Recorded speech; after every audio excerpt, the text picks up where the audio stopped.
Hi, guys, and welcome to another edition of the OpIndia podcast. Thank you very much to everybody who's joining us live. Thank you very much to everybody who's going to be watching us later. But at the end of the day, thank you very much for joining us. I am joined as usual by Kushal Mehra. Hello, Kushal bhai. Namaste, everyone. Welcome to the OpIndia podcast. Looking forward to today's discussion. We have a lot of interesting things to talk about today, politically, socially, even philosophically. So आज थोड़ी philosophy की बात करेंगे. So let's start, Sham. Yeah, let's start. And that's why you're here, right? Because we talk about all these different things. It's not just politics, it's culture, it's society, it's everything. And of course, it's two idiots talking to a camera. So it's always wonderful. Okay, let's get started. Today, you must have noticed that there's been about a bit of buzz around Op India, and in recently, you must have also seen that uh, the Rahul Gandhi has been raising a lot of noise about Rafael, despite the Supreme Court saying that the process that occurred under the whole Rafael thing was pretty transparent and there's not really a problem with it. But the Congress doesn't seem to let go of it. And the Congress seems to just keep harping on the whole Rafael issue that Rafael is bad, government is corrupt, and all of that nonsense. So there could be possibly another reason why uh, the Congress party is raising such a hue and cry over Rafael. Now, there's been a series of events that have happened and a little bit of evidence that has broken that sort of shows that maybe there is an ulterior motive to the reason why uh, Congress is raising such a hue and cry over Rafael. So, what has happened recently is some documentation has emerged which shows that people from the Gandhi family, like Rahul Gandhi, like Robert Vadra's wife Priyanka Gandhi Vadra, they have purchased land from this gentleman named H.L. Pahwa. Now, Mr. H.L. Pahwa then brought back this land at an inflated price from these people, even though Mr. H.L. Pahwa's cash balance was negative. Now, who is Mr. H.L. Pahwa? H.L. Pahwa is a person who has very strong financial ties with two gentlemen named C.C. Thampi and Sanjay Bhandari. Now, who are these people, C.C. Thampi and Sanjay Bhandari? So let's talk about Sanjay Bhandari really quickly. Sanjay Bhandari is an arms dealer and a very close friend of Robert Vadra. Sanjay Bhandari had already received kickbacks in defense deals and in petroleum deals under the UPA government. And it is through these kickbacks that Sanjay Bhandari purchased Benami properties from Robert Vadra and even paid for the renovation of these properties with Robert Vadra. So already you can see that there is a very strong link between these three gentlemen, H.L. Pahwa, C.C. Thampi, Sanjay Bhandari, and the Gandhi family and their kin. So Sanjay Bhandari is an arms dealer. From 2012 to 2015, he was lobbying to become the offset partner in the Rafael deal, but Dassault has refused to indulge him. So there was a file related to the purchase of the 126 Rafale jets that was going to happen under UPA, but it had apparently gone missing from the defense ministry. And it was alleged that Mr. Bhandari had stolen the file, and it is alleged that Mr. Bhandari had used the photocopy of crucial files and passed it on to different contractors that he had links with. Arun Jaitley in Parliament had alleged that Rafale was being finalized during the Congress government, and there were backroom talks about the Eurofighter. Then there was also rumors that Rahul Gandhi had met Eurofighter representatives in Germany. So it's quite, when you look at all these bits of news and bits of evidence and all these incidents together, if you look at them in a vacuum, there's just a bunch of different things happening. But अगर आप इन सबको मिला के साथ में देखिए, तो it becomes very safe to draw the conclusion that Rahul Gandhi, just like Robert Vadra, is quite strongly linked with this gentleman Sanjay Bhandari, who is an arms dealer who was trying to get kickbacks in the Rafael deal. And it is also shown that Rahul Gandhi had met Eurofighter representatives in Germany. So the allegation is that it is possible that the UPA government is trying to position itself in a way where if it comes to power in 2019 after winning the elections, that they can get rid of this NDA Rafael deal and settle or negotiate a new contract with Eurofighter where they can possibly get some kickbacks. So that could be a big reason why the Congress party is raising such a hue and cry about this whole Rafael deal. And I'm going to share my screen with the people watching really quickly. And Kushal Bhai, I want you to tell me what this looks like to you, this This graphic. looks like a typical Congress scam. Exactly right. This is so quintessential. बीच में एक player है, फिर उसके नीचे एक layer है, वो लेयर के नीचे एक लेयर, और फिर एक साइड में आदमी है संजय भंडारी, और Yep. फिर उन सबके ऊपर छोटा परिवार, गांधी परिवार. This is such A typical Congress scam. So look at the points. अगर आप वो फिगर में भी A B C D E F अगर आप शांति से पढ़ेंगे, for people who are watching or maybe in the future are going to listen to the audio podcast. So A is Rahul Gandhi, who purchased land from Pawa allegedly at a reduced price.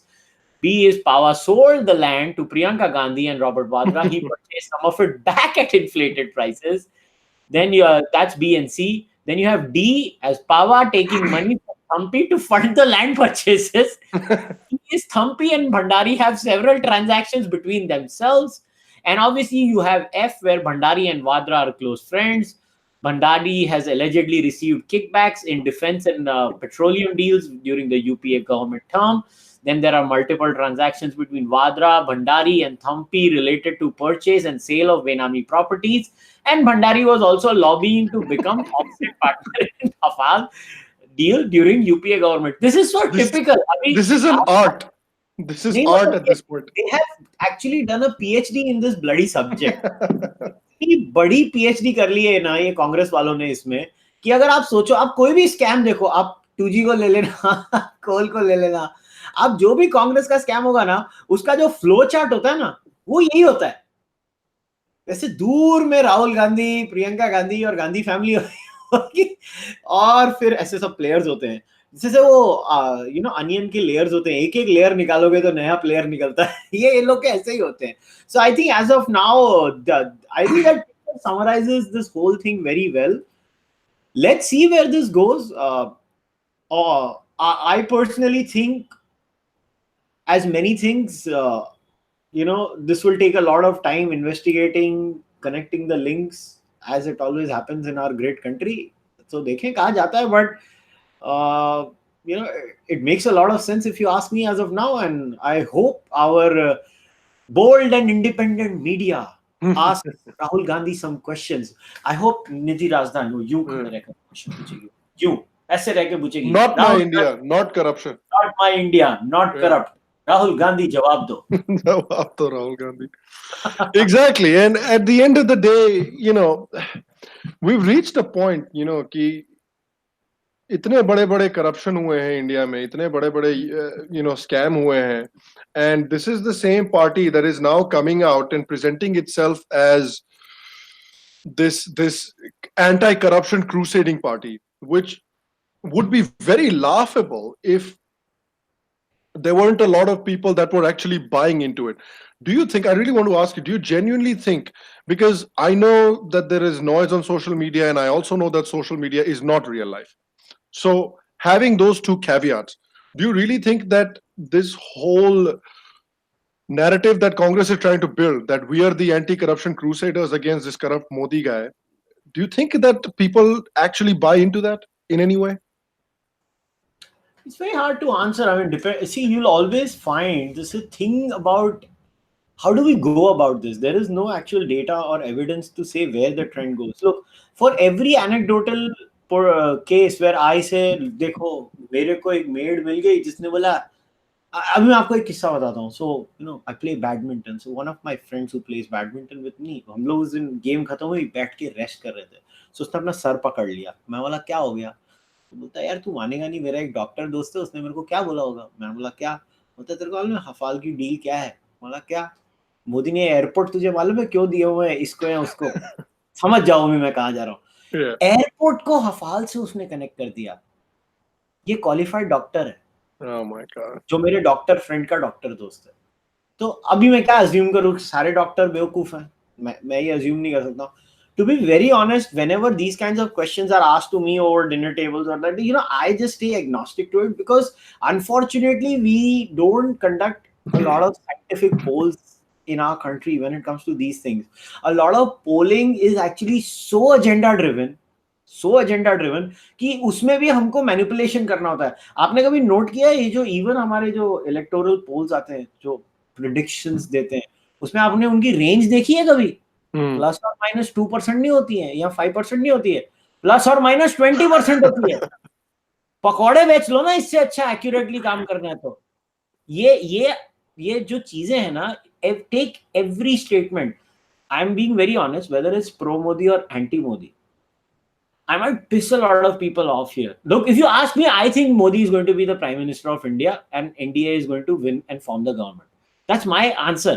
It's based on the whatever ground campaigning, whatever interactions I've had with people, not at all based on what I see on social media. But whatever little interactions because I've been now actively campaigning on the ground, we have been forming teams, going and talking to people, talking about voting, and the feedback that I get from the ground, not only from my meeting people and from meeting other people, is there is this impact of the government work. And also a lot of people just don't buy what Rahul Gandhi says. And obviously we'll today get into what Rahul Gandhi says and the things that I like, but that's for a later time. But it's very hard to take Rahul Gandhi seriously. See, there are hardcore Rahul Gandhi fans who will vote for him just because he has a dimple, and who will vote for him because they find him cute. I'm not here to judge them, but so if you go to them, or there is this hardcore BJP hating group, they will always believe anything that comes out. But how much of a sample size is that? I really don't know. I'm being very honest here. I would rather pass upon making any judgments about this. I really don't know, and I think nobody knows. And isn't that a good thing? Isn't that a good thing to be able to say, I don't know, which is what we have done a few times during this podcast that we've been running as well, is that sometimes we say that, look, some of these things that we're going to be talking about is above our pay grade. Some of these things we're going to be talking about is not something that we can answer decisively. So we're not going to tackle it in too much depth. We're just going to offer our opinions. And I think, not to blow smoke up our asses, but I think it's still it's a good thing to do sometimes, because the problem is, in the age of social media, people expect everybody to be an expert on everything, and that is a complete impossibility, which I feel that some people don't recognize. Just because somebody is a foreign policy expert doesn't mean that they're a culture expert, doesn't mean that they're an economics expert, and so on and so forth. So I think it's a good thing to be able to say sometimes that pata nahi yaar, I don't know. There's a beautiful book. I forgot the name of the author, but it was called The Case for Expertise. Basically, the man was trying to make an argument that over the last few years, there is this trope being sold to a lot of people that, wow, this is democracy. I can have an opinion on everything. Obviously, you can have an opinion on everything. The point is not whether you are allowed to have an opinion on everything. The point is whether I should take your opinion seriously or not. If you don't know anything, I mean, I can make an opinion on champagne. I can form an opinion on India-Pakistan relations. I can form an opinion on how to make a pakoda too. It doesn't mean that my opinion is valid or my opinion will be taken seriously. In the age of social media, while it has been amazing in democratizing the discourse, but always remember, when you democratize a discourse, when the town square becomes 100,000 times larger than what it used to be, you will get a lot of noise. Now, it is your duty to follow first principles, to control for all kinds of biases when you're filtering the noise. The problem is, I don't think so a lot of people are equipped to deal with that in the age of social media and this information explosion. We will, I think, because we as a species always evolve and get used to new kinds of phenomena. I think internet अभी 30 साल का हुआ कुछ दिन पहले. 30 साल बहुत कम होते हैं. Give it another 30-40 years, the human race would have adjusted completely to this new kind of information dissemination. We might be able to hack our brains, and the brain itself might be developing a mechanism where it might decipher this fails the first principle test, and that information, you might see it but not get processed in your brain. I'm just talking out of my ass right now, but I'm saying it could happen. Yeah. I think that's the only long-term solution where, we'll have a chip in our brain and we'll have to get rid of all the noise. Because if you look at it, social media passes off a lot of rubbish. A lot. I mean, WhatsApp, देखो यार क्या forward जाते हैं यार, क्या Yeah. WhatsApp forward जाते हैं. So it's like that. I mean, I use social media for two things: sharing TikTok videos and watching the news at times. That's all I Yeah. do. Yeah. And that's the age where we are right now in terms of social media, and people's maturity to social media is right in the middle, where the first phase was we were realizing that social media is such a wonderful way to connect with people. Social media is such a wonderful way to make connections, stay connected, form a connected world. And we saw the beauty of what social media could be. And there was so that first 5 years was a period of great joy and great connection and making friends. Then we realize that just the same way as people can be connected, the same way there can be a lot of noise that can be released in social media as well. So now that noise has been released, and we're at the moment we've not been able to deal with the noise. But I'm sure as human beings evolve, as they've done for you know around about 100,000 years, we'll continue to evolve, and we'll figure out a way to deal with it. And I think one of the ways to deal with this is to realize that everybody is not an expert on everything. And I think once that realization comes, then hopefully people are smarter about when and what they say. Okay, moving on.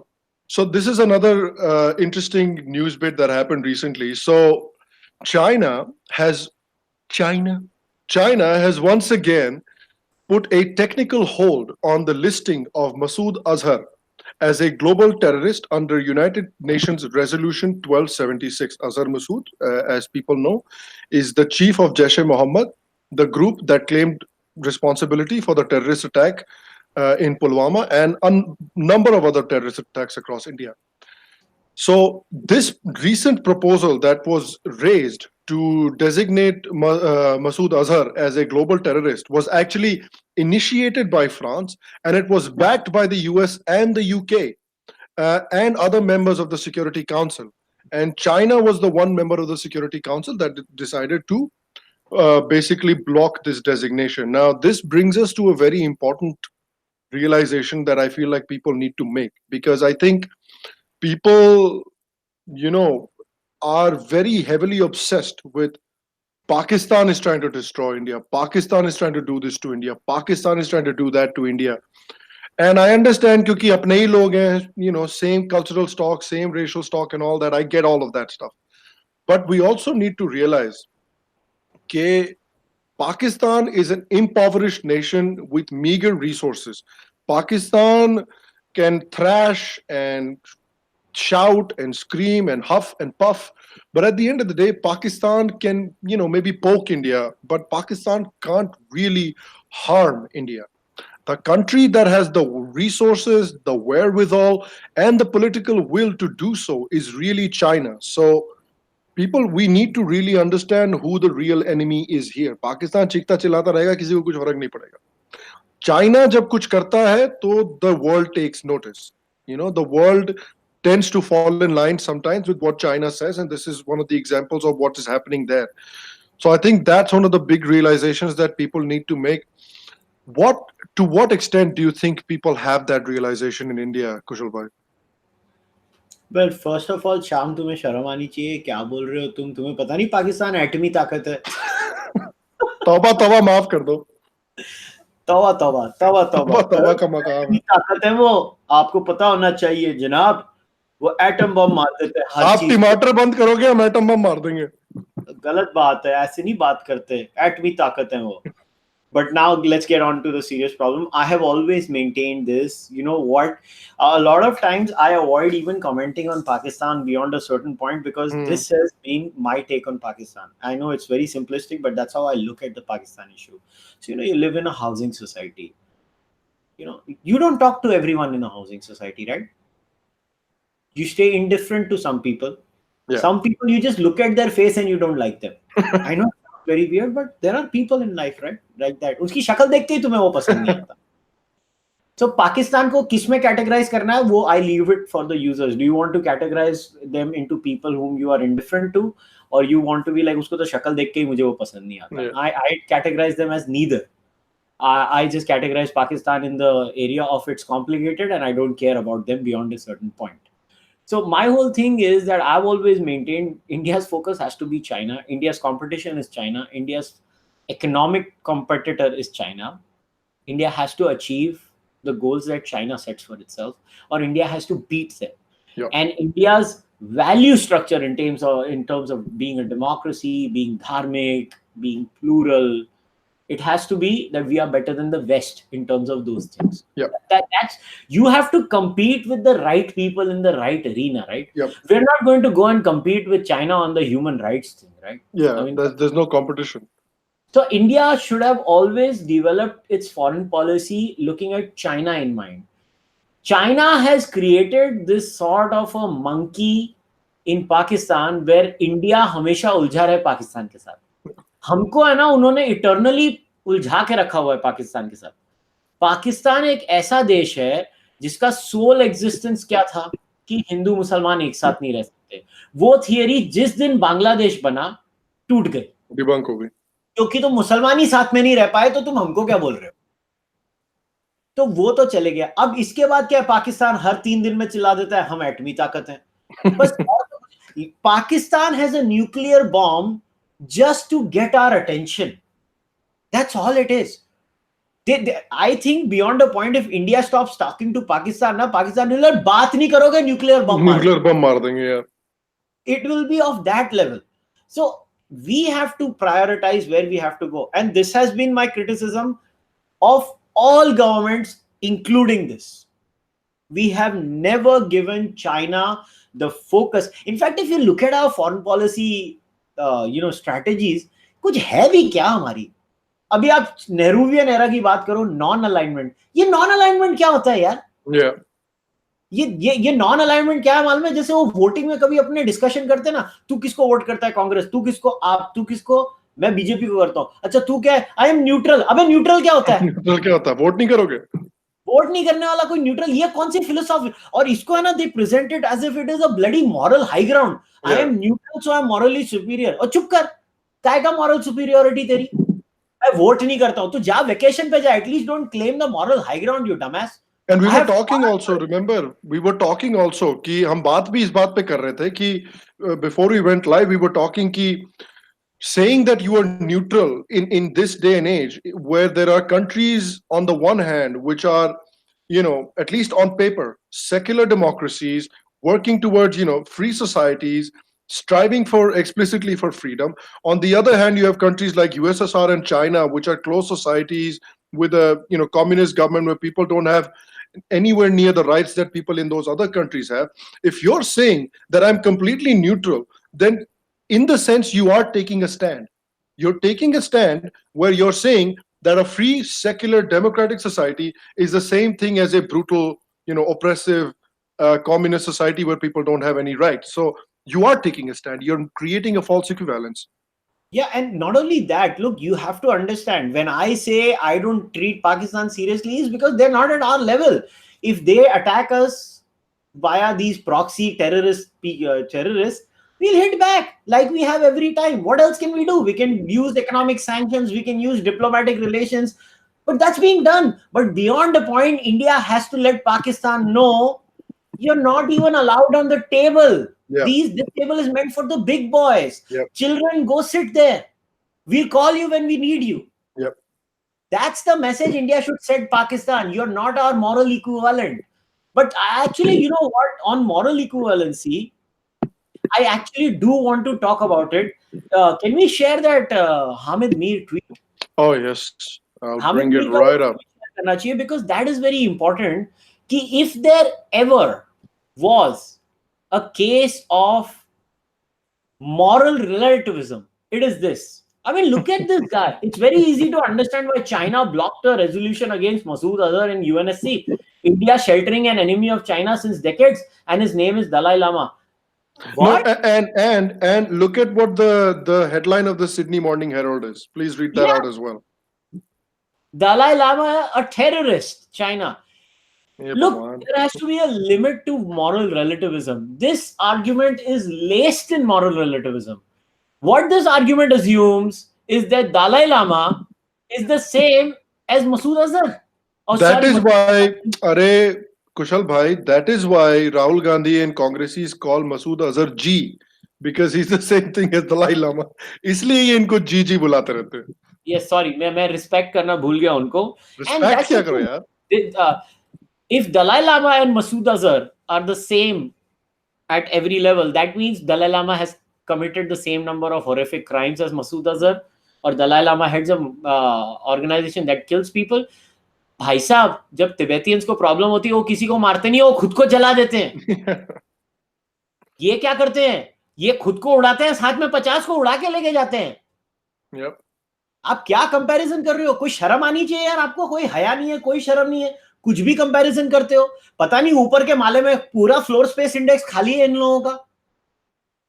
पूरा ही ऊपर का floor खाली होगा ऐसी बातें करने वाले इंसान का. तो It's an incredible, because this is a big journalist in Pakistan. This is not some chutbaiya idiot sharing some article. This is not a conspiracy theory. This is actually a mainstream journalist in Pakistan sharing an article saying Dalai Lama is a terrorist.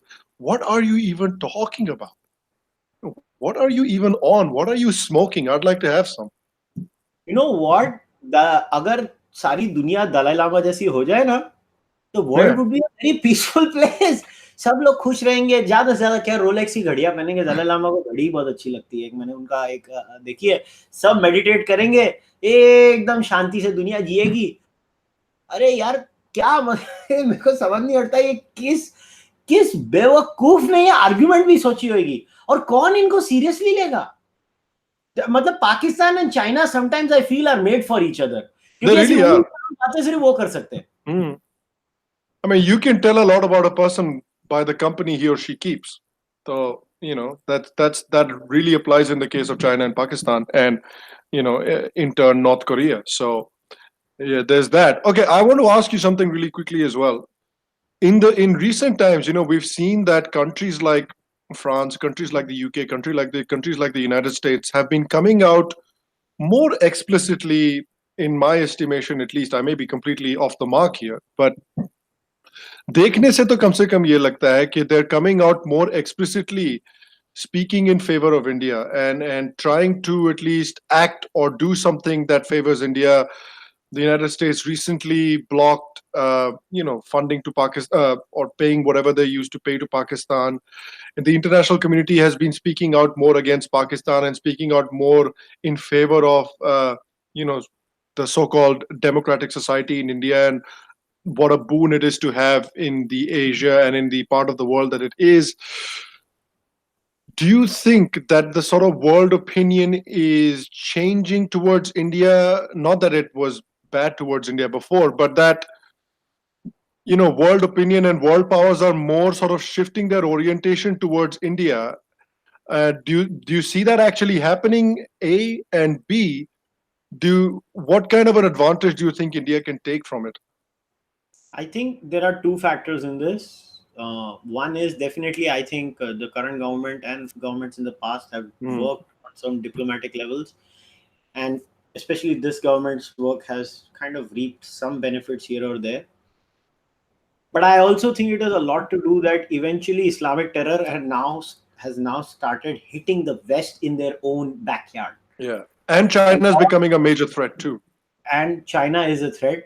So I think a lot of this is because of their own selfish interests. It is not got to do with कि हमने कुछ बहुत बड़ा जी हमने उनको हमें तो पता ही नहीं था, ऐसा तो कुछ था नहीं.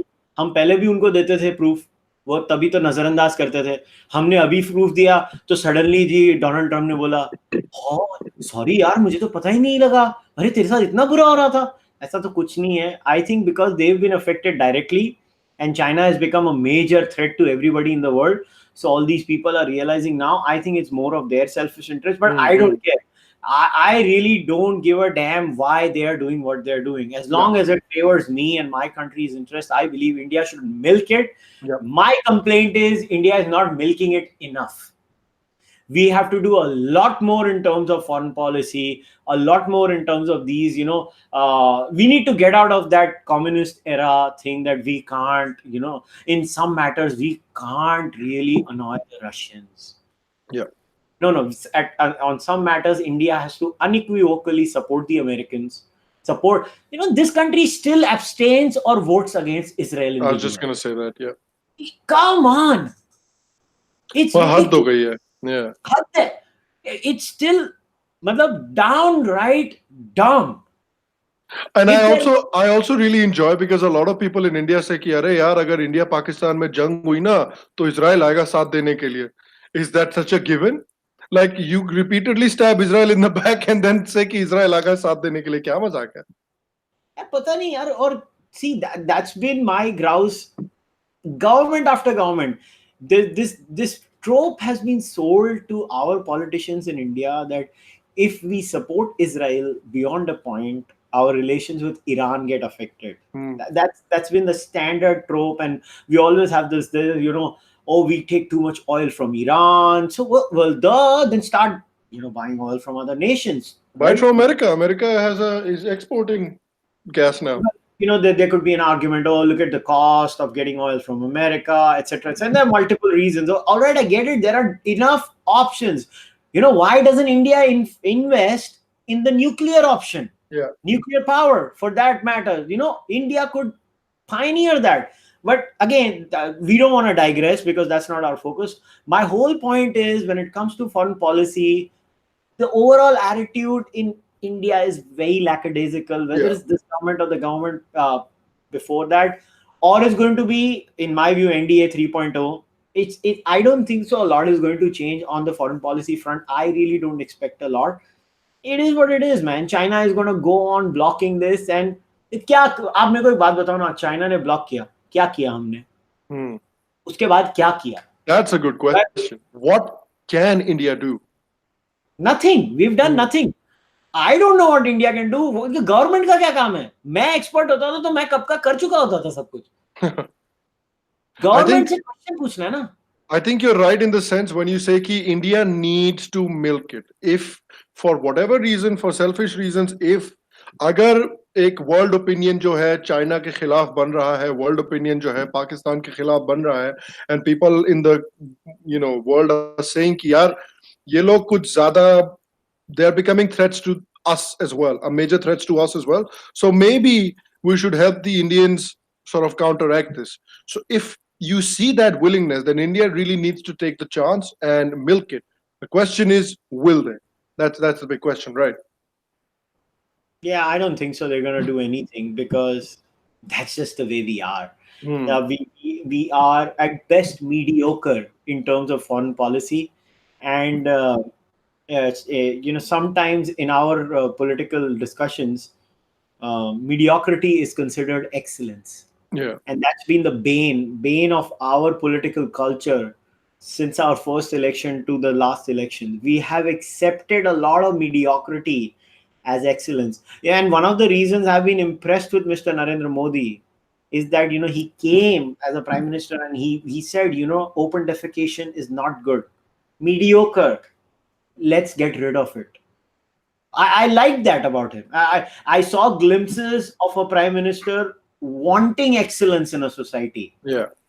That's what, in fact, attracted me to the whole idea of Narendra Modi in one end. I don't agree with a lot of his economic policies. Personally, I don't agree with Narendra Modi's economic policies.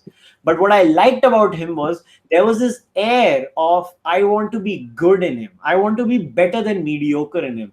And I'm sure if we have Modi 2.0 and hopefully Modi 3.0, maybe we culturally get rid of this, चलता है यार, अभी और क्या expect करें? अरे नहीं यार, हमको और expect करना चाहिए. We deserve better. We are a democracy. We deserve better. We deserve all the things.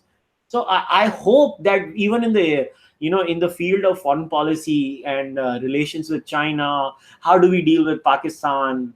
I think we've dealt with Pakistan perfectly in the last 2 years. They did something, we hit back. And then after that, we are not going to talk to you, Pakistan. नहीं बात करनी है. देखो, अरे बात करो, मैं तुम्हारे साथ अमन चाहता हूँ. नहीं चाहिए यार. छोड़ यार. देखो तो तेरे लोग ही सीरियस नहीं लेते. तू छोड़. पहले कुछ दिखाओ करके. If they would have arrested Azhar Masood, they would have given him to us. और वो कौन सा वो दूसरा वो लल्लू अरे वो ऑरेंज बियर्ड क्या नाम है यार उसका, नाम ही मैं भूल जाता हूँ हमेशा मिस्टर ऑरेंज, हाफिज सईद, हाफिज सईद उनको दे दो ना हमको तो गुडविल डेवलप होती है दाऊद इब्राहिम दे दो, इतने साल से रखा हुआ है उसको, बकवास है। और चाइना के साथ क्या goodwill, see China does not take you seriously, आप ये कड़वी सच्चाई है, इट्स ट्रू, चाइना को मालूम है, China they are too big. I know lot of people, अरे यार क्या क्या मतलब ट्विटर पे क्या लोग बोलते हैं बॉयकॉट चाइनीज प्रोडक्ट्स। अबे ये जो फोन है ना जिससे तुम लिख रहे हो वो भी चाइनीज है, मेड इन चाइना भैया, क्या कुछ भी यार, कुछ भी, तुम्हारे फोन, तुम्हारे इलेक्ट्रॉनिक गैजेट्स, तुम्हारी आधी चीजें चाइना से आती हैं। पहले अपने देश को उतना निपुण बनाओ ना, पहले अपने देश में वो करो। ट्रम्प को देखो ना, उसने कर दी, ड्यूटीज मार दी चाइना के ऊपर, उसमें क्या था उसने किया। तो हम वो सब करेंगे मगर किस बेस पे करें, हमको उसका कॉस्ट बेनिफिट एनालिसिस करना पड़ेगा। आज हम लोग ने सेलफोन में चिप्स महंगे कर दिया ना चाइना से आने वाले, तो धीरे धीरे इंडिया में वो असेंबली और मैन्युफैक्चरिंग सेलफोन्स की बढ़ रही है, तो धीरे धीरे होएगा। आई एम होपफुल ये चीजें रंग लाएंगी। I am not saying that Modi government has not done anything, but if you were to ask me what marks would you give, I would give them a 6 out of 10, where Manmohan Singh's government was like a 2 out of 10. So I still think 6 out of 10 is pretty mediocre, but it is what it is. That's my I mean, I think that's the argument a lot of people make, right? That the Modi government has been quite good on the sort of domestic front in terms of focusing on India, making India a better country rather than necessarily being able to reap the rewards of the changing attitude towards India in the international community. I mean, I feel like, in terms of getting investment from international governments, he's still done a good job. But yeah, I think a 6.5 out of 10 is a pretty good score. Now, the question is, if Modi 2.0 happens, what happens then? That's going to be very interesting to see. I would like to see Modi 2.0 just for that reason, because I'm very curious to see what Modi 2.0 brings to the table.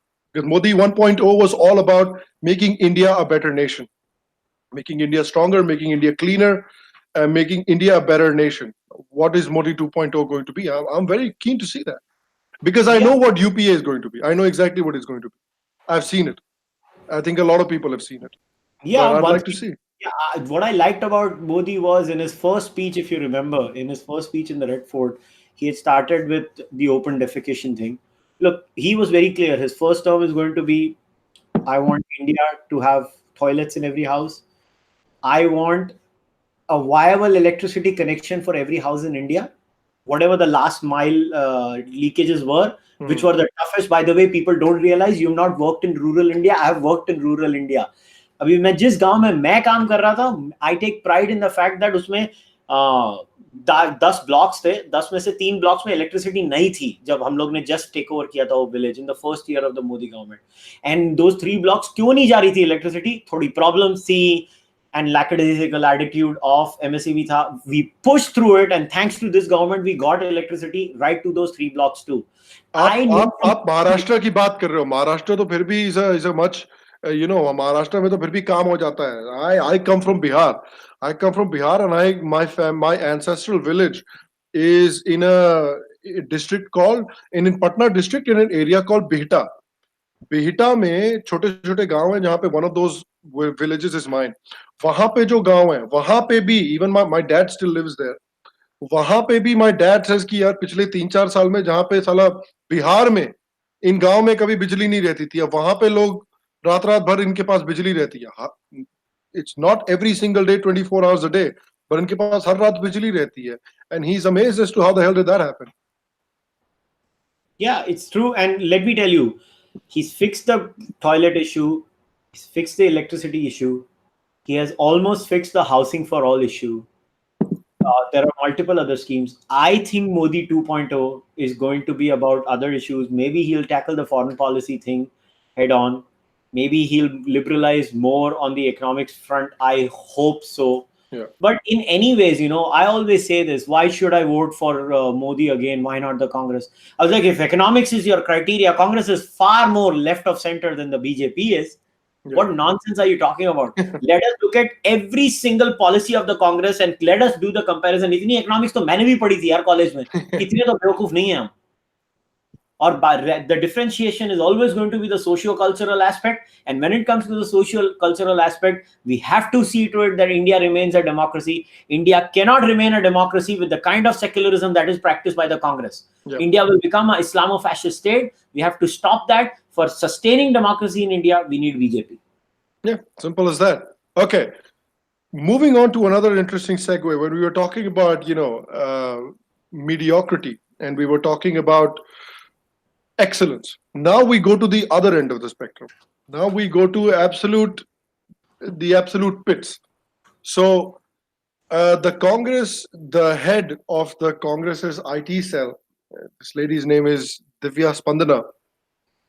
She recently came out with a campaign, and somebody within the Congress thought that, yeah, this is a good idea, go ahead with it. So she recently came out with an ad campaign where she says, did you know 1 out of 3 Modi supporters are just as stupid as the other two?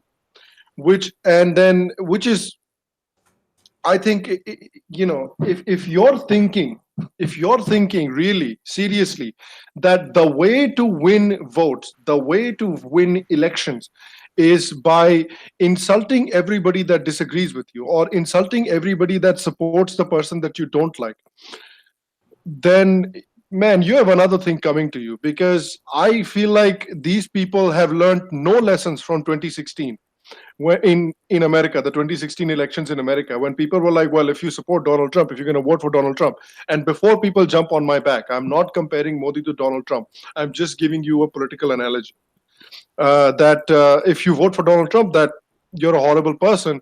Look what happened with that. So I feel like people are not learning. And in sort of that aspect, there was another video that came out where they made a parody video about how Modi was being such a coward in Wuhan during the Wuhan summit. And even somebody like Madhavan, who's a very liberal guy, who had to come out and say that this is in very bad taste. Whatever the political rivalry, Modi ji is the prime minister, and you're demeaning the nation in front of China. And this is a crass attempt at humor, and not expecting this from this Twitter handle. So, you've reached a point where even liberals are getting upset that the level of political discourse is getting a little bit too low. And this sort of ties into the point that Kushal bhai, you've made a couple of times over the podcast in the past, that ever since the Aam Aadmi Party came into the picture, before the Aam Aadmi Party came into the picture, there used to be a bottom, there used to be a floor. कि भाई हम इतना नीचे जा सकते हैं, इससे नीचे हम जा नहीं सकते. This is mutually we have agreed upon. But after the onset of the Aam Aadmi Party, that floor has gone. So there is, at this point, it almost feels like there is no bottom. So we can go as low as possible. Yeah, this has always been my worry, and I always say this. I joined Twitter, I think in 2010. First 3-4 years on Twitter were amazing. There was genuine exchange of ideas. People were curious, and it has been cascading into mindless screaming, shouting, attributing motives, mind reading, assuming the worst in the other person, making exaggerated claims, using strawmen to beat the other person in an argument, and basically creating a very unhappy space for everyone. It's almost as if we are seeking unhappiness on a consistent level, and we never get enough of it. And there is a particular direction some people have chosen to go. And I don't think so. This kind of exaggerated statements are made at this level on the non-left of India. At least I don't see that. There have been instances where such statements have been made, and I condemn them too. But to say every person who votes for Narendra Modi has to be some kind of an idiot is beyond my point. By the way, I have seen some prominent BJP supporting handles also saying that anybody who supports the Congress has something wrong with them. Yeah. I'm sorry, that also does not help. That does not help either. Yeah, but do you think that there's a difference in the sense that this is coming from the official account Absolutely. of the social media head of the Congress party? Absolutely. It is sickening. It is disgusting. And there is no moral equivalency between an individual BJP supporter making a statement and the Congress handle making this statement, or the IT cell head of the Congress party making that statement. It is ridiculous. But if this is what the Congress believes, that means the Congress is basically saying that almost 30 to 35% of the people in this country have no brains. That means 30 to 35% of 1.3 billion people have no brains.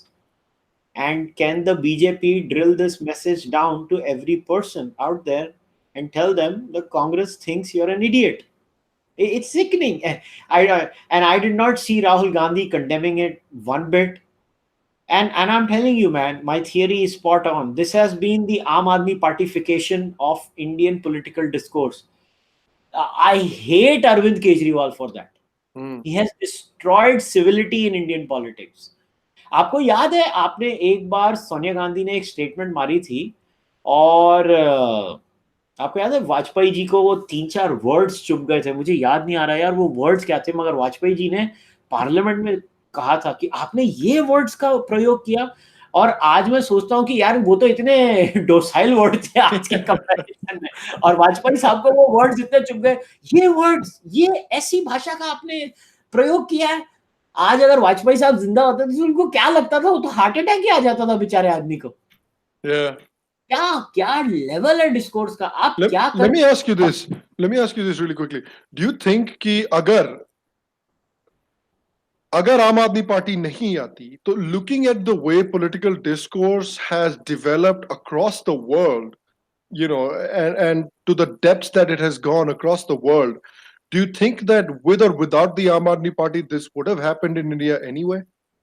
It would not have happened to this extent, and I'll tell you, it would have escalated into craziness, but not as much craziness. It would have been slower. Aam Aadmi Party just sped the, basically, it fastened the whole process. And in fact, this point was very interesting. Something, a friend of mine, he's one of the finest stand-up comics in India, Papa CJ, he was on my podcast, and we were having this discussion, and he told me what I have noticed. No, he's no right-winger, by the way. He's actually a proper centrist, and he's voted for Sheila Dikshit, he's voted, I think, for Narendra Modi, he's voted for Arvind Kejriwal, all three of them, I think. Wow. He's run the gamut. I don't know for a fact, but I think he has voted for all three of them. So he's a very centrist guy. He votes all over the place, I think, and he's a very reasonable person. And he told me, यार मैंने क्या चीज note किया, and he was explaining it to me on the podcast itself, and he explained it very nicely. He said क्या होता है यार, जो लेफ्ट फिंगर्स है ना, तुम लोग है ना लेफ्ट फिंगर्स को पढ़ते हो और तुम लोग अपने ही आर्ग्यूमेंट्स भी पढ़ते हो। लेफ्ट फिंगर्स है ना, वो तुम्हारी आर्ग्यूमेंट्स ही नहीं पढ़ते वो अपने ही सर्कल में रहते हैं और वो अपनी दुनिया में रहते हैं अभी आजकल। तो उनको क्या लगता है, जो भी उनसे एग्री नहीं करता है ना, वो मॉन्स्टर हो गया। और अब मुझे डर क्या लग रहा है मालूम है शम, कि अब हमारी साइड में भी वो बीमारी आनी शुरू हो गई है। हमारे लोग भी अब दूसरी साइड को पढ़ नहीं रहे हैं, टू बी वेरी ऑनेस्ट। हमारे लोग भी अज्यूम करते हैं कि अगर तुम राहुल गांधी के वोटर होगे तो तुम टुच्चे इंसान होगे, तुम घटिया इंसान होगे, तुम ऐसे ऐसे ऐसे होगे। यार बहुत रीजंस होते हैं लोग क्यों वोट करते हैं किसी के लिए, उसके मल्टीपल फैसेट्स होते हैं। इनफैक्ट मेरी एक और वियर्ड थियरी है कि मैंने नोट किया है, if there is a reasonable person, liberal, basic, balanced person, but from a Muslim background, probabilities are वो इन्वेस्ट करेगा कांग्रेस पे, भले वो बहुत रीजनेबल आदमी होगा। और अगर सेम हिंदू होगा, probabilities are वो बीजेपी के लिए वोट करेगा। It is about hedging your cultural bets. Yeah. Do you see what I'm trying to say? Yeah. Yes. So it is, sometimes in life you just hedge culturally. It doesn't mean you're a bad person or you're a good person. You just hedge. You want to be in a camp, while you might hate that camp actually and hate its guts with all seriousness, but you'll be like, if shit hits the roof, where would I want to be? Yeah. So you just pick a spot and you just sit in the corner and say, yo, I'm not partying with those people, but I'm just here. Yeah. So that's what a lot of voters do in life. But what happens is, whether it's the mainstream media or whether it's social media, it has been hijacked by the crazies. Crazies on every side. You know why? Because you cannot get more than 2 retweets if you say the world is becoming better every day. Of course not. But if you say, हाय मर गए, बर्बाद हो गए, लुट गए जी, मेरे सारे पैसे लुट गए, देखो क्या हो रहा है, आपको करोड़ों retweets मिल जाएंगे. That's just the fact, and it is destroying discourse. आप मेन स्ट्रीम मीडिया देखो, आपको सारे आंसर मिल जाएंगे। बर्बाद कर दिया इन्होंने डिस्कोर्स को। और सेम सोशल मीडिया है, इसके लिए मैं तो अपना टाइम नहीं वेस्ट करता इन चीजों पे। सही बात है। एंड आई थिंक इस तरह का डिस्कोर्स अगर आपको करना है तो and if you think that this kind of discourse and this kind of speaking and this kind of abuse and insult is going to get you votes, is going to get you elections, then I genuinely think you have another thing coming. You have another thing coming, and you're going to learn this lesson in a very harsh manner. So all the best to Congress Party. Keep on doing it and keep on helping the BJP. Go ahead. No, I don't expect anything better from the Congress these days. Shame on the Congress Party, and please vote for the BJP. The Congress is not worth voting for right now. There you go. All right. Let's go to things we liked and things we hated this week. So what was something that you hated this week, Kushal bhai? Well, I'm going to pull it up. I'm going to pull it up for you. So if you can pull up those screenshots. Yeah. So there are basically two. Kya PIL hai ye? So this guy, Utkarsh Anand, is a legal beat reporter basically. So as the PIL states, in the Supreme Court, somebody said all Indian Muslims should be sent to Pakistan. So Justice Nariman asked this person, "What's this? Do you really want to argue this? Are you sure?" And the petitioner says, "No, my lord." And Nariman says, "Okay, dismissed. Now can you share the other?" Yeah, let me get you the other one as well. Let me get you the other one as well.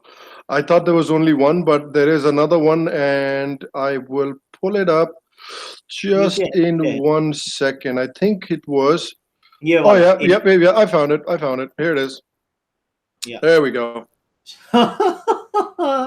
Supreme Court today dismissed the PIL seeking a direction of to ban all red-colored dresses across India. लाल से क्या तकलीफ है यार? अरे क्या है ये? I'm sorry, I hate this and I'm laughing. So you must be thinking ये क्या हंस रहा क्यों है अगर तेरे को इतना नफरत है इस चीज से? मगर यार ये क्या?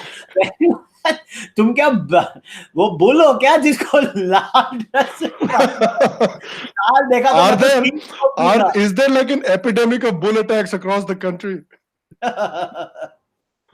अरे यार इमेजिन करो यार, वैसे ही कोर्ट्स में इतना बैकलॉग है, उसके बाद ऐसी थर्ड क्लास PIL फाइल करता कोई, मेरे को लाल कलर नहीं अच्छा लगता, बंद करो यार सबका सब। कल कोई बोल देगा करेले का टेस्ट अच्छा नहीं लगता, माय लॉर्ड बैन करो, कचुम्बर बैन करो। अरे यार क्या लोग है यार, क्या लोग है। And people don't realise these buggers, किसी को दिवाली के पटाखे नहीं अच्छे लगते हैं, कोर्ट पहुंच जाता है। किसी को ये कार के बैन करने हैं, अरे यार सुप्रीम कोर्ट का काम लेजिस्लेशन नहीं है यार। और ये क्या सिस्टम है, और ये कौन पागल था जिसको बोलते सारे मुसलमानों को पाकिस्तान भेज दो। ये क्या लोग हैं यार, किधर से पैदा हो जाते हो? कैसे भेजोगे ये भी एक्सप्लेन कर दो, कैसे? जस्ट एक्सप्लेन हाउ, इतना एक्सप्लेन कर दो बस। ये मतलब किस मिट्टी के लोग हैं इनको, मतलब मेरा और आपका टैक्स पेयर मनी वेस्ट कर रहे हैं लोग। So my request to the Supreme Court of India is the next time you get such frivolous PILs, my lord, इनको फाइन करो। ऐसे फाइन करो कि कोई हिम्मत ना करे ऐसी थर्ड क्लास PIL लेके जाने को। और यार जो PIL फाइल करने के पहले कोई सिस्टम नहीं है स्क्रीनिंग का कि ये चीज भी कोर्ट्स में जा रही है। I think the person who let this go in front of the judge should also be fined. कि अबे तू क्या वेला है क्या, कुछ भी देखता नहीं है क्या? लाल ड्रेस बैन कर दो, क्या बैल घूम रही है हर जगह। Oh, amazing. This is absolutely amazing. Absolutely. इन लोगों को भारत में हम कहते हैं वेला। ये लोग वेले हैं, इनको कुछ काम धंधा नहीं है जिंदगी में। Yes, ये वेले कहते हैं। Okay, let's go to something that you enjoyed. So I've got it right here, and let me see if I can play this for you. Let me know if you can hear it. Let me play it now. Look at the world not from your position, but look at the world from your position. Right?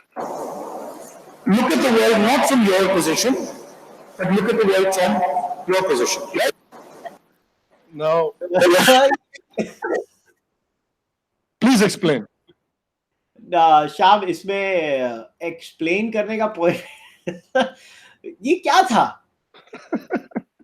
Can somebody explain this to me? Please, I have a request from everybody in the live chat as I'm speaking. यार कोई मेरे को explain करो ये राहुल गांधी ने क्या कर दिया था? Look at the world from your position. No, but look at the world from your position. ये क्या Look, होता है? violence is not the answer, but violence is not the answer.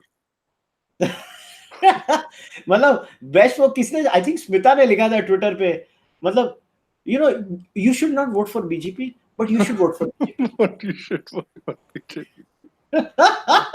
ये Amazing क्या people. था I don't you know. Have no idea मेरे को 15 minute में सिर्फ इसकी एक लाइन को एनालाइज करके समझ रहा था बोले ये क्या था मतलब उसने लिटरली क्या बोला look at the world not from your position but look at the world from your position अबे तू क्या बोल रहा है तू कुछ सोचता भी है कि नहीं बोलने के पहले ये एक्चुअली तुमने वो जो बोला था ना कि इसको जाना नहीं होता है बोलने के लिए मम्मी मैंने नहीं जाना मम्मी मेरे को नहीं जाना और मम्मी बोलते चुप करो जा तो जा। जाके उल्टी बोलेगा ना कुछ पढ़ाई नहीं की रात को तो सुबह जाके ये एग्जाम दे के आए उल्टा सीधा। मम्मी ने बोला था रात में बेटा रटा ठीक से मारो ताकि स्पीच ठीक से दे पाओगे। वो कहता मम्मी मेरे को नहीं देनी स्पीच रटा मार तेरी तो फिर बेचारा गया रट्टा मारने रात को सुबह रट्टा मारा नहीं इसके साथ एक्चुअली में यही होता होगा क्योंकि ये सोचता तो होगा नहीं बोलने के पहले तो इसका जो स्पीच राइटर होएगा ना उसमें से चल आज उंगली करते हैं इसके साथ लिख दिया ये look at the world not from your position but look at the world from your position मैं बोल भी दे रहा हूं भाई ये बेचारा रट्टा मारता रहता है आधा टाइम इंस्टाग्राम पे रहता है कि कौन मेरी फोटो लाइक कर रहा है कौन मेरे डिंपल्स को कंपेयर कर रहा है और बस जाके वहां हम रट्टा मार देंगे इनका at one point na jab I almost feel like this is like a strategy on the Congress's part for Rahul Gandhi to stay relevant. Every week he comes and says something absolutely ridiculous. I remember a couple of weeks ago he was saying something like yahan se aloo dalo wahan se sona nikalo so, couple of weeks ago if you know what I like about Rahul Gandhi is that you really have a dearth of stand-up comics, good stand-up comics in India, in the English language. So Rahul Gandhi has basically filled up that spot for us. हर हफ्ते आता है कोई blooper होता है इतना entertaining होता है I just watch Rahul Gandhi for the entertainment value and I wish him the longest life possible. Yeah. जियो हजारों साल हर रोज स्पीच करो और हम हंसेंगे I completely agree. Could not agree more with that statement. Okay, so moving on to something that I liked and something that I hated. So as usual, I'll start with something that I hated. So I don't know how many people on the podcast know, but I spent some time living in New Zealand. So I'm very fond of that country. Great country, wonderful people, food, but great country, wonderful people. And something very tragic happened in New Zealand recently, where I think there was a attack by a gunman and quite a few people were murdered. Now, as I think there is a policy among certain outlets in the West, which I think is a great policy, and we're going to try and follow it here. We're not going to talk about, we're not going to mention the gunman's name. We're not going to show you his photo. We're not going. He apparently wrote a manifesto. We're not going to share that manifesto with you. Nothing like that. We don't want to give people like this any kind of airtime or any kind of exposure whatsoever. So we're not going to talk about that. But we can tell you that the attack happened at a couple of mosques in New Zealand, and a lot of people died. And so that is obviously horrible. And of course, my thoughts are with the people of New Zealand. A country that has been nothing but wonderful to me. So, of course, I want to offer my thoughts to them. At the same time, I also want to talk about something that that tends to happen when something like this happens, and that has become a very prevalent narrative in a lot of circles, and especially a lot of liberal circles, is fear mongering. So fear mongering is nothing new, but there's a new kind of fear mongering now that exists around Islam. So the way some people have used this tragedy is is actually a real shame. So this is Mehdi Hassan. I believe he works with the BBC. He tweeted, Donald Trump says Islam hates us. Then he tweeted, Sam Harris says, it is time we admitted that we are not at war with terrorism, we are at war with Islam. Then he goes on to say, when are we going to acknowledge that we have a major Islamophobia problem and that Islamophobia can kill? Now, what this guy has done is very shrewdly twisted Sam Harris's words. Sam Harris is a person. Some people, for some unfathomable reason, say that Sam Harris is a right winger. Which, if you've actually ever bothered to listen to Sam Harris, you'd be, and if you actually go and listen to Sam Harris, you're thinking he's a right winger, you'll be in for a very rude surprise. Sam Harris is not a right winger. But Sam Harris is quite clear about this fact that when he's talking about the problem with Islamic terrorism, he talks about the ideology behind Islamic terrorism, and he says that we must make a distinction between Muslims, that are people, and Islamism, which is an ideology. And he makes it a point to make that distinction. So what Mehdi Hassan has done is completely distorted what Sam Harris has said and says that, oh, look at that. Sam Harris is attacking Muslims. So first of all, this has become a very prevalent sort of narrative that dealing with criticizing, an ideology, whether it's a white supremacist ideology, race-based ideology, whether it's an Islamic supremacist ideology. Talking about an ideology, criticizing an ideology means that you hate people, and that is not the case. And it's very important to make that distinction. But for some people like Mehdi Hassan, they're very hell bent on removing that distinction. What is your take on it, Kushal Bhai? Well, I want to start by obviously, offering my condolences. It's a horrifying attack. I think up to now we have reports that 40 people have been murdered by this white supremacist. Right. And it makes me sick to my stomach. And it's really saddening. And then, well, like every time it happens with every terrorist attack, and the apologia when it comes, I think we should be in a very comfortable position to accuse this was a white supremacist, ethno-nationalistic terrorist. Oh yeah, it's very clear. Simple as that. It stems from a hatred of the non-whites, stems from a very supremacist attitude that the whites are the supreme race, and it is what it is. And it is white supremacist terrorism. Just like that, when a Jaish-e-Mohammed terrorist attacker says, I hate the cow piss drinking Hindus and Islam is the best religion and I'm going to destroy them, it has something to do with that ideology too. But all these apologists of Islam use these kinds of incidents to hide the other. What should be happening is both can be criticized for what they stand for without any kind of whataboutery. What has happened in New Zealand, the mosque attack, is white nationalist, ethno-nationalist terrorism. It's very clear. This is not the first time it has happened too. And this won't be the last time this is going to happen. It's going to happen again. And what happens in various places of the world under the name of Islam is Islamist terror. Both are equally true. Both need to be condemned without any whataboutery. What has happened in New Zealand is atrocious in such a peaceful country. Bichare Shantipriya log hain. The guy is a terrorist. And to create an equivalence between Donald Trump and Sam Harris. Kabhi suna hai Sam Harris ki podcast ko? That's what I feel like is what is happening, is that these people have not listened to Sam Harris, or if they've listened to it, they're deliberately distorting what he has to say.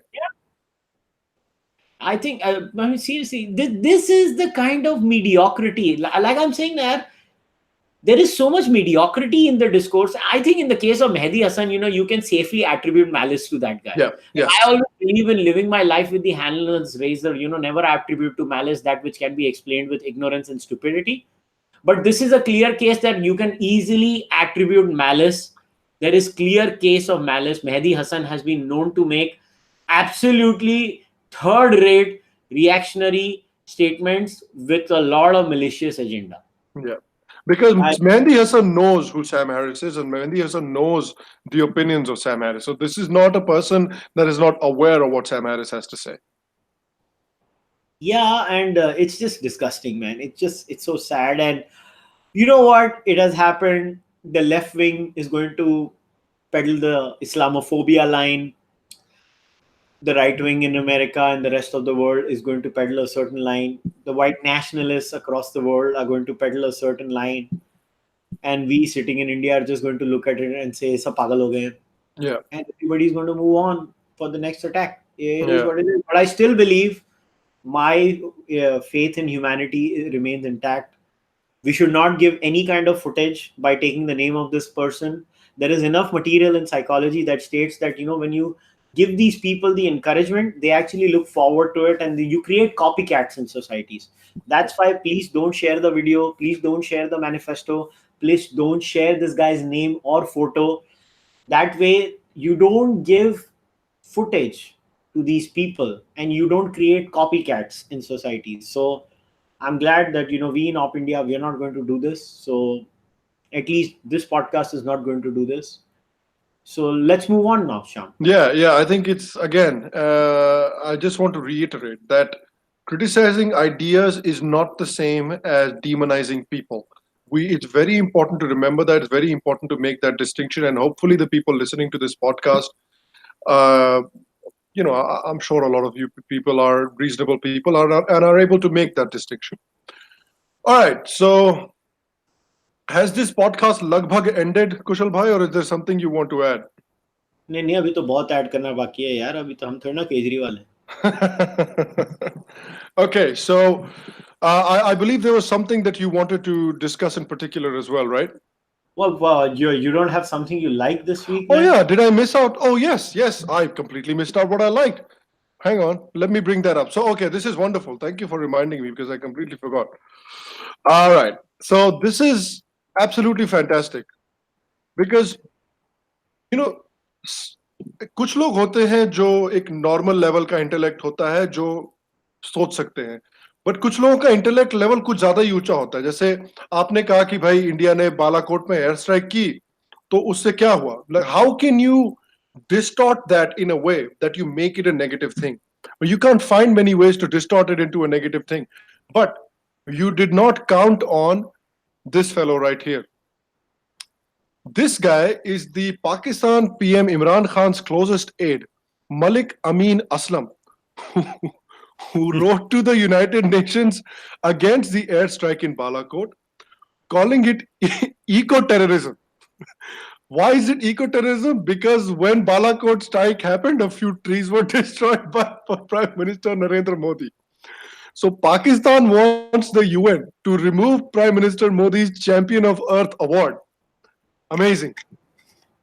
So how much, and I want to ask this question very seriously, how much merit do you see in this argument? Because I see a lot of this merit in this argument. How can somebody be given a Champion of Earth award if he carries out bomb strikes where 2 or 3 trees are destroyed? It's unfair. It's completely unfair. Oh God, क्या हो रहा है इस दुनिया में? ये कैसे, मतलब ये लोग आर्ग्यूमेंट कैसे देते हैं ऐसी? Can you believe? पेड़ गिरा दिए. This is eco-terrorism. ये मैं कहता हूँ, this reminds me of the BMC in Bombay. ये तुम्ही पेड़ कशाला कापला? ओ पेड़ कशाला कापला?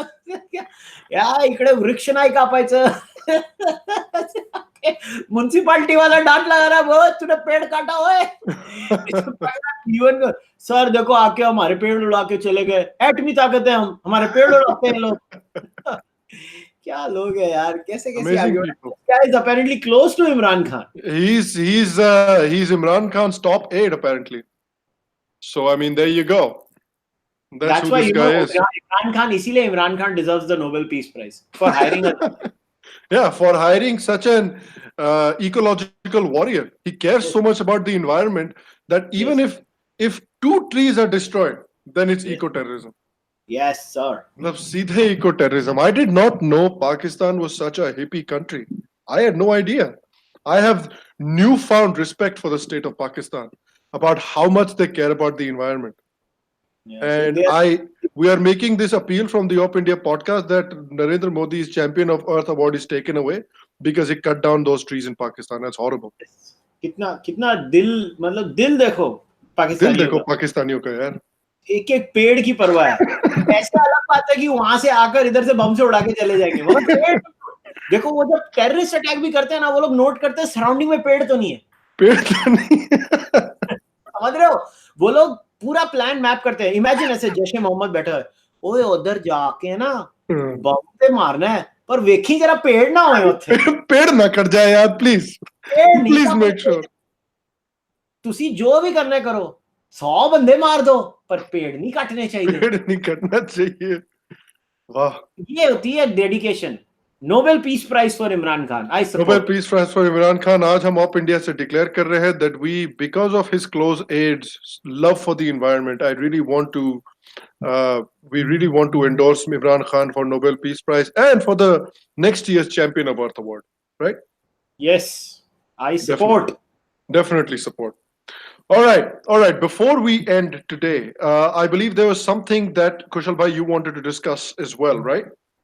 Yeah, so can you put that I'll screenshot? bring up the screenshot right here, so if you can read it out for people. So yeah, so this is a Twitter handle. Actually, he's quite known, Xavier Rodriguez, and he tweeted the other day, a neighbor to my wife, your husband is a BJP supporter. He appears on Republic, which is a BJP channel. Tell him it's not good. They are against Christians. My wife to the neighbor. This is Savio's wife replying to the neighbor. Forget Savio. I am a BJP supporter, and I am also a Christian. Now, we can remove the tweet, Sham, but I want to seriously take this issue head on. This is a huge problem in political discourse everywhere in the world. This is not the first time we are listening to this rubbish. It is drilled down into every minority. This is the left-wing mindset at play here. This is a typical left-wing thought control where you drill down in every single minority in that particular landmass. So in America, it's the African American or the Latinos or even the Indians. I mean, you guys will be surprised that 85 to 90% of Indians in the United States of America vote Democrat. Yep. They vote for the Democrats. The black African American vote, Democrats. Majority of the Latino vote, Democrats. Muslims, Democrats. So this is a typical trend. You come down to India, you can check the Christian vote, Congress. You can check the Muslim vote. It is actually far more splintered than the Christian vote. In that sense, I'll accept that. The Muslims, they will vote for the Samajwadi Party in Uttar Pradesh. They might vote for Asaduddin Owaisi in some places. RJD in Bihar. So they pick their party, but it is always the non-BJP one. So in that sense, all the Muslims are also agreeing on one thing, that we are not supposed to vote for the BJP. But if they find out somebody votes for the BJP, so in America they are the classical terms. They are called Uncle Tom. They're called a porch monkey and whatnot. These are very racist, very demeaning remarks. And you combine that with the Congress tweet previously. Sham had shown that every BJP voter is an idiot. So this is the kind of collective shaming that is done. And then if you're a Christian or a Muslim in India that goes ahead and says openly that I vote for the BJP, you will be typecast in the community. You'll be boycotted by the community. This is horrendous. We should condemn this as human beings. Even if some BJP people say Hindus who vote for Congress are, XYZ, they should be condemned also. Yep. We cannot do this. This has to be the stupidest strategy ever. If minorities want to vote for the BJP, they have every right to vote for the BJP. It is their democratic right. And this shaming happens a lot in minority circles. How do I know? Well, I've got friends of minority leanings who never disclose their BJP voting patterns within their households. They just silently go vote for the BJP. They will go. अभी अंदर थोड़ा ना booth में जाके पता चलने वाला है तुमने कहां से वोट किया. वो तो बटन दबा के आ गए, तो जजमेंट मिलता नहीं है. But it's actually quite shocking. And when I read this tweet by Savio, I was very disturbed. I was like, my goodness, this is so crazy. And, kudos to Savio. He stands up for what he believes in. I may Yeah, not agree with that's what I Savio. was going to bring up. There's that pressure, right? There's an incredible amount of pressure. So even if you are someone who's like, okay, I don't have to vote the way everybody in my community votes. I can vote however I want. I am my own person. I'm an independent human being. I can do what I want. So yeah, you can think that, but at the end of the day, there's that incredible amount of, like you said, collective shaming and that pressure that makes people consider their options or just stay in the closet forever. Yeah, and I'll tell you another interesting kissa. So, you have someone like Majid Nawaz, right? Who keeps talking about Islamism in the UK. Very reasonable guy.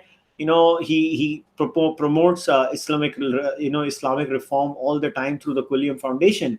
So once I was talking to a bunch of ex-Muslims off the record, and they're like, you know what the fun part is about Majid Nawaz? They were laughing actually. They're like, kya haal hai Muslims mein? They're like, no Muslim actually hardly listens to Majid Nawaz. They don't listen to him. Majid Nawaz has got basically a primarily non-Muslim audience in the UK. Oh yeah. So I was like, why? It's like they are convinced that anybody who talks even slightly about Islamism is branded, oh, he's a danger, this, that. And then you had the Southern Poverty Law Center going to the crazy extent of calling Majid Nawaz a white supremacist, a bloody brown-skinned guy. और आजकल ये नया word आ गया, आपको पता है कि नहीं? Alt-right adjacent. Alt-right adjacent, yeah. Yeah, that's a new term in the market. So they will not call you alt-right directly, but you'll be like alt-right adjacent. पता नहीं अभी कोई alt-right parallel आ जाएगा, फिर alt-right ये आ जाएगा, perpendicular. Alt-right perpendicular. कुछ समझ नहीं पड़ता इन लोगों के फंडे. But this is a serious problem. The moment and I've always maintained this is sort of a blasphemy. That's why I say left-wing ideology is a religious ideology, because people who disagree with them, they are considered blasphemers. They are breaking the norm. They are going against the tide. And that is not allowed in the Abrahamic worldview of the left winger. And this is why we need to challenge this worldview, because in a plural dharmic society, multiplicity of a viewpoint is actually a non-negotiable. We support that. We will fight for it. Yep. We cannot let these Abrahamic thinking people forcing their binary way of living on us. We have to fight for maintaining the plurality of India. I might disagree with Savio sometimes on multiple issues. Yeah. Even though he's a BJP voter. But I have a lot of respect for Savio. He has every right to have his view. And who are these crazy people telling him that just because you're a Christian, you should go and vote for the Congress all the time? It's ridiculous. It should be condemned. And if you are going to typecast all minorities like that through social engineering and bullying, all those people need to be called out. I don't know. What's your view on it? No, I completely agree. That's exactly what it is. I mean, you put it really well, that it is a form of, it is seen as blasphemy. If you speak out, if a Muslim goes and says, Ki, Are, I like Narendra Modi, or even leave alone Narendra Modi, that I don't want to vote for the Congress, I want to look for a different alternative, what has the Congress party necessarily done for me? That is almost seen as like a blasphemous statement. That is seen as, Are. Now, there used to be this thing in the US where they say, Ki, if a black person votes Republican, or if a black person speaks out against Obama, then we revoke his black card. He's not welcome in the black community anymore. He's not considered black by us anymore. It's almost like that. It's almost this kind of like ostracization, where कि अगर कोई मुस्लिम बोल दे कि मैं मोदी को vote देना चाहता हूं, या फिर मैं कांग्रेस को वोट नहीं देना चाहता, या फिर मैं कांग्रेस की आइडियोलॉजी से एग्री नहीं करता, कांग्रेस ने मेरे लिए किया क्या, हम उसका मुस्लिम कार्ड छीन लेंगे. अब तू अपने आप को मुस्लिम नहीं बोल सकता. नाउ यूर अ कुफार. Now you don't, your life doesn't matter now. अरे ये क्या बात हुई यार? अगर कोई हमसे agree नहीं करे, तो how can you like take his like identity away? Like he can be a Muslim just as well as you and have a differing opinion from you. And like you said, that's the whole point of a pluralistic, democratic, dharmic society, where having a difference of opinion, having a different view, and having a plurality of opinion should be an absolute non-negotiable. It shouldn't even be something that we blink our eyes at, And because the left has developed such an Abrahamic ideology, when people think differently, people absolutely lose their minds. Whereas it should be like, oh, you have a different opinion? Tell me more. That's what the idea should be.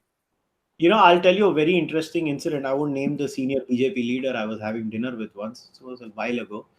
I don't like to take names, but I was having dinner with the leader, and in the discussion, I said to the leader, oh, Arun Shori ji, this is way before the current Arun Shori avatar, by the way. That's cited. Even at that time, Arun Shori had some disagreements with that leader. So I asked the leader, Ki, what do you make of it? So the leader gave me a beautiful line. He's like, if Shori and I agree on everything, that means one of us is not thinking. I would rather have both of us thinking and not agreeing on some things, because that means both the brains are being used to their optimum limit. And maybe what if I'm wrong sometimes, and what if Shori is wrong the other time? I much rather live in that scenario than both of us agreeing on everything. That gave me a very good lesson. This was around 5-6 years ago over dinner. And I carry that lesson with me on a daily basis. I actively seek people who disagree with me and are willing to have a civil conversation with me. If you are civilized enough, I will talk to you. I will hear you out. That's the democratic way. That's the dharmic way. That's the Indic way. And that's what matters. We need to promote. That is our culture. Look at Jain philosophy, Syadvad, Anekantvad. Look at the Buddhist philosophy, Chatushkoti system. The Upanishads also talk about multiplicity of viewpoints. This has been the Indian way since time immemorial. This is why the Indians always called Charvaks part of their society, in spite of the Charvaks saying everything they say is rubbish. This has always been the Indian way. If you remember, it was the 50th year in Indian parliamentary democracy or the 60th year. At that time, Advani ji's speech was, Advani ji used Charvak as the example. Yeah. And what did Advani ji call him? Rishi Charvak. Yeah. That is the Indian way. It will always be the Indian way. We have to reject this binary, Abrahamized, third class, third grade worldview where it's either this or that. Let people live. Let them have their space, as long as always you remember this. You should believe in mutual respect, reciprocity, and ahimsa. If you believe in that, we can have a great society. We don't need that rubbish system where if you don't vote for a particular pattern, you're called deplorables or you're called brainless. We need to reject that worldview. And I think that is very important. And that's all I wanted to talk about today before we ended the podcast. So I hope everybody takes this lesson. Yeah, I hope so too. I think that's a very important point to make. All right, guys, this has been today's episode of the OpIndia podcast. I hope you enjoyed today's episode. If you did enjoy today's episode, please make sure to subscribe to the OpIndia YouTube channel. Your subscription helps us grow, helps us to continue to make the kind of content that we make and the other kinds of content that OpIndia makes. They've been working very hard on producing Hindi content and other kinds of stuff as well. So please make sure to support the OpIndia podcast and subscribe to the channel. As usual, I will leave you with Kushal Bhai for the last word. So guys, as I say it every time, to run the show, we need your support. Please go to opindia.com, click on the support button, help us financially, share the articles, share the podcast. If you did not like something that maybe Sham and I have said today, leave your comments in the comment section of the podcast. Go there, try to engage with us. And if you think हम लोग आपके comments नहीं पढ़ते हैं, feedback@opindia.com पे email भेजो, वहाँ तो पक्का पढ़ेंगे अगर यहाँ नहीं पढ़ा है. So on that note, I would like to say good night and goodbye. Take care, guys. Namaste. Good night.